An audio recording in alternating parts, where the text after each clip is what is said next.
24 incarnations of the Lord Krishna, the Supreme Personality of Godhead. Sutta said, in the beginning of the creation, the Lord first expanded Himself in the universal form of the Purusha incarnation and manifested all the ingredients for the material creation. And thus, at first, there was the creation of the 16 principles of material action. This was for the purpose of creating the material universes. A part of the Purusha lies down within the water of the universe. From the navel lake of his body, it sprouts a lotus stem, and from the lotus flower, atop this stem, Brahma, the master of all engineers in the universe, becomes manifest. It is believed that all the universal planetary systems are situated on the extensive body of the Purusha, but he has nothing to do with the created material ingredients. His body is eternally in spiritual existence par excellence. The devotees with their perfect eyes see the transcendental form of the Purusha, who has thousands of legs, thighs, arms and faces, all extraordinary. In that body, there are thousands of heads, ears, eyes and noses. They are decorated with thousands of helmets and glowing earrings and are adorned with garlands. This form, the second manifestation of the Purusha, is the source and indestructible seed of multifarious incarnations within the universe. From the particles and portions of this form, different living entities like demigods, men and others are created. First of all, in the beginning of creation,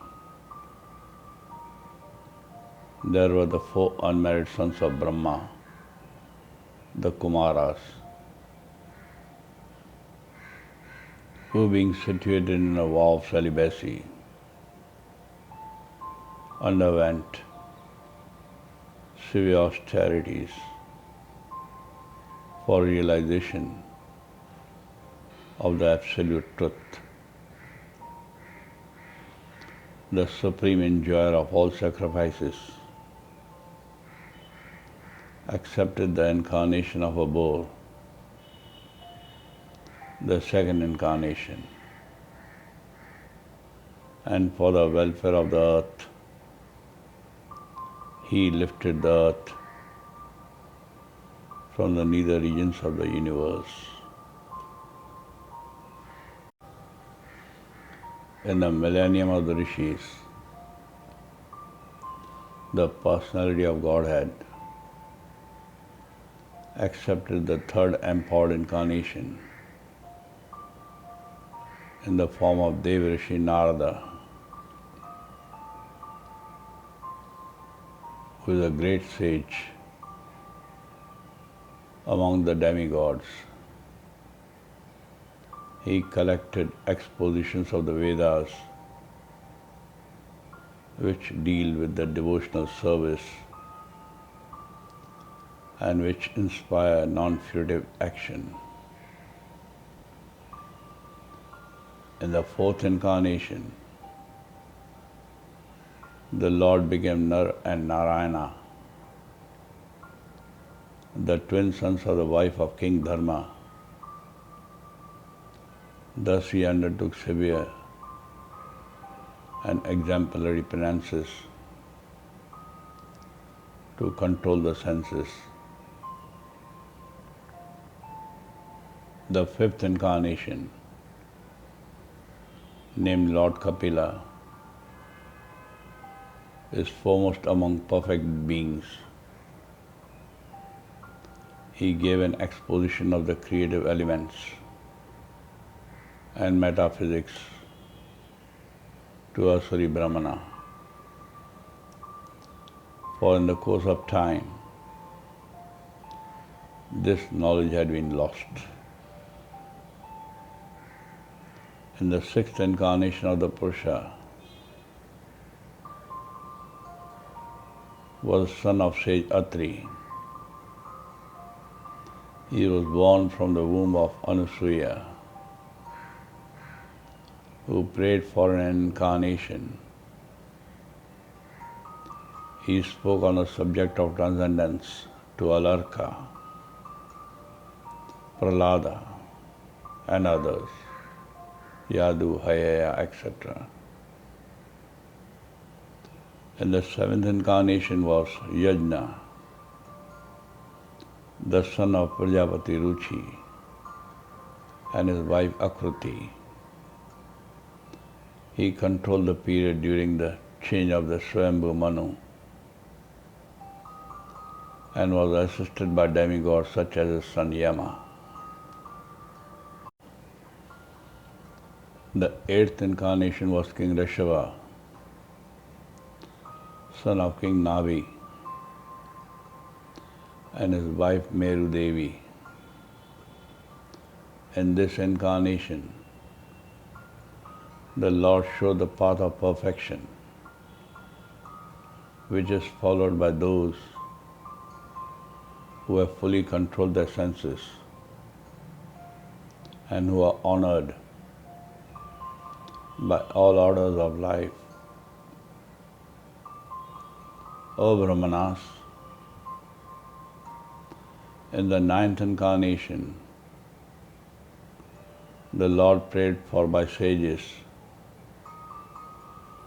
accepted the body of a king, Prathu, who cultivated the land to yield various produce, and for that reason the earth was beautiful and attractive. When there was a complete inundation after the period of the Kaksusa Manu, and the whole world was deep within water, the Lord accepted the form of a fish and protected Vaivasvata Manu, keeping him up on a boat. The 11th incarnation of the Lord took the form of a tortoise, whose shell served as a pivot for the Mandrachala hill, which was being used as a churning rod by the Thys and Athis of the universe. In the 12th incarnation, the Lord appeared as Dhanvantari, and in the 13th he allured the atheist by the charming beauty of a woman and gave nectar to the demigods to drink.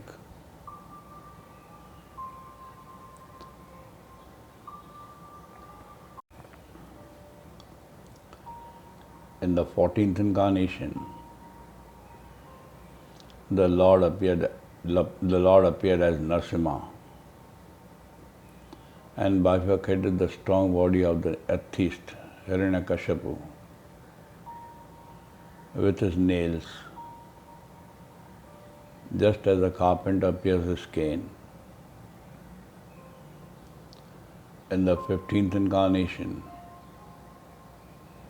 the Lord assumed the form of a dwarf, Brahmana, Vamana, and visited the arena of sacrifice arranged by Maharaja Bali. Although at heart he was willing to regain the kingdom of the three planetary systems, he simply asked for a donation of 3 steps of land. In the 16th incarnation of the Godhead, the Lord is Bhragupati, and he elated the administrative class Kshatriyas 21 times, being angry with them because of the rebellion against the Brahmanas, the intelligent class. Thereafter, in the 17th incarnation of Godhead, Shri Vyasadeva appeared in the womb of Satyavati and through Parasara Muni, and he divided the one Veda into several branches and sub-branches, seeing that the people in general were less intelligent. In the 18th incarnation, the Lord appeared as King Rama in order to perform some pleasing work for the demigods. He exhibited superhuman powers by controlling the Indian Ocean and then killing the atheist King Ravana, who was on the other side of the sea. In the 19th and 20th incarnations, the Lord advented himself as Lord Balarama and Lord Krishna in the family of Vishnu, the Yadu dynasty, and by so doing, he removed the burden of the world.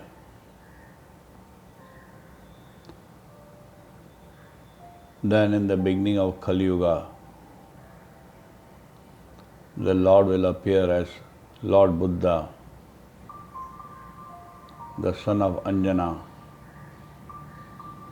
in the province of Gaya, just for the purpose of deluding those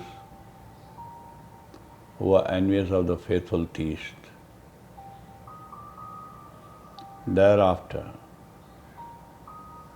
at the conjunction of 2 yugas, the Lord of the creation will take his birth as a Kalki incarnation and become the son of Vishnu Yash. At this time, almost all the rulers of the earth will have degenerated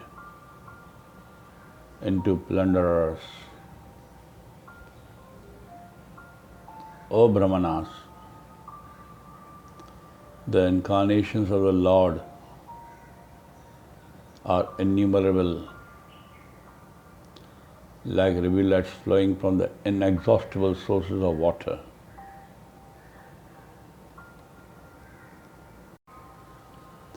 All the rishis, manus, demigods, and descendants of Manu, who are especially powerful,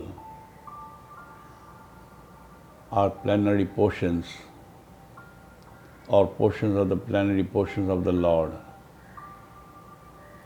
This also includes the Prajapatis. All of the above mentioned incarnations are either plenary portions or portions of the plenary portions of the Lord. But Lord Shri Krishna is the original personality of Godhead. All of them appear on planets whenever there is a disturbance created by the atheists. The Lord incarnates to protect the theists. Whoever carefully recites the mysterious appearances of the Lord with a devotion in the morning and in the evening gets relief from all the miseries of life. The conception of the Virat universal form of the Lord as appearing in the material world is imaginary. It is to enable the less intelligent and neophytes to adjust to the idea of the Lord's having form, but actually the Lord has no material form. Clouds and dust are carried by the air, but less intelligent persons say that the sky is cloudy and the air is dirty. Similarly, they also implant material bodily conceptions on the spirit self.